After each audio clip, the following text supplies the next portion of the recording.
Well, listen, I wish these blue state governors would take the rising crime rates and murder rates in their states as seriously as they supposedly take COVID, right? If you really want to look at the threat to people, that's something that's going on. Thank you, Harris.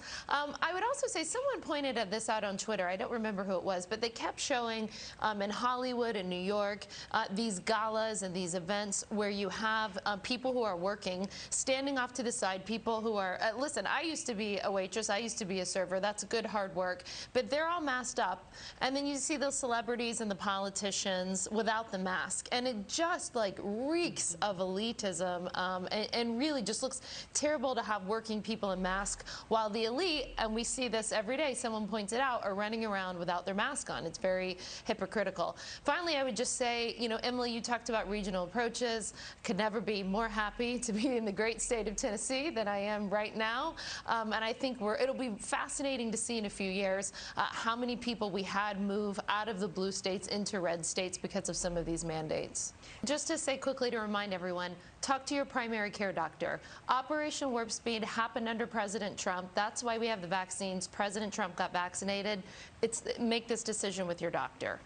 So it's interesting, Morgan, because Snapchat has, fashioned itself as one of those platforms like Instagram's story that things go away in 24 hours. But that doesn't mean that you can't snap your own chat. Like if I see something and I want to snap it, that lives in my phone forever. And I have to imagine that's what the cops are doing. And if they can find it, certainly Snapchat and other platforms can come up with an algorithm if they want to find the criminals and have the evidence held on a server or on somebody's phone. It's not brain surgery. Listen, they certainly, like on Twitter, for example, can flag Pete, or suspend his account. I think you went through that, Pete, whenever they don't like, an arbitrary tweet by him. So if they can police Pete Hegseth's tweets, they can also go and Snapchat and other social media organizations can work with the authorities to stop rampant crime in our major cities. They have the capability to do it. Don't let anyone fool you. They can. She's also taken heat from the media in ways that her defenders say is unique to the country's first female, Black, and South Asian vice president. Morgan. Okay, so I think there's two different issues going on here. As it relates to her popularity or lack thereof, I would say that she is, in my mind, too focused on potentially running in 24 and getting people to like her. And when she's actually the most effective, if you go back and look at her grilling people when she was in the Senate on the Judicial Committee, she's tough as nails, right? I would not want to be across from her. She's a prosecutor, attorney general. And I wish she would stop focusing on trying to have people like her and focus on the things that actually made her effective from her party's perspective in office. Also remember that Democrats running for statewide office in California have enjoyed since Ronald Reagan, they've almost had complete autonomy of the state except for, one Republican governor.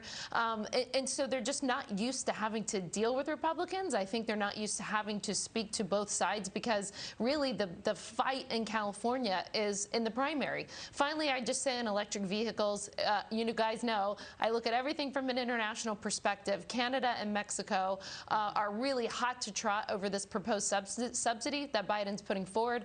It would violate USMCA, which is the free trade agreement that replaced NAFTA that President Trump negotiated. So there's a lot more on this issue that we'll all have to pay close attention to on the policy side. I hear you clearly. I don't think he minced a word there, Morgan Ortagus.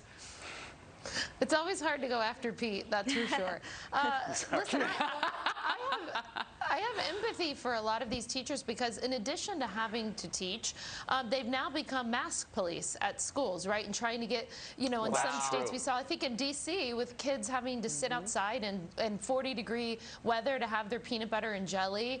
And so in addition to teaching, they're the mask police. They're trying to keep, little kids social distancing. I mean, it sounds like an absolute nightmare what the teachers unions are actually putting the teachers through. And I think, as Pete said, it's a wake-up call in this this country, that our education system, the public education system, is completely broken.